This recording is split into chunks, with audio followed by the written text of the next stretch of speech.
आज सकाळी सकाळी दरवाजावर मावशी गावठी कोथिंबीर घेऊन आली होती. तर चला म्हटलं, उन्हाळ्यामध्ये तर पालेभाज्या खायला भेटल्याच नाहीत. आता हिरव्यागार अशा पावसाळ्यामध्ये भाज्या यायला लागलेल्या आहेत हिरव्या.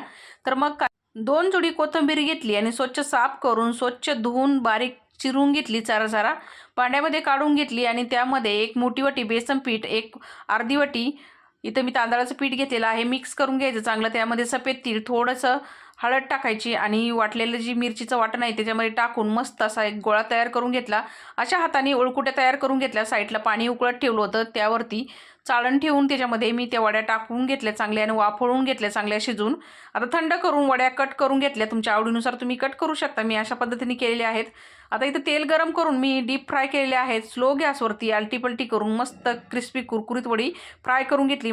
कोथिंबीरची वडी तयार झाली मंडळी. या तुम्ही पण खायला. आणि मंडळी, आपला इंस्टाग्राम पेज पण आहे, नक्की फॉलो करा. तिथं पण नवीन नवीन व्हिडिओ येतात आपले. धन्यवाद.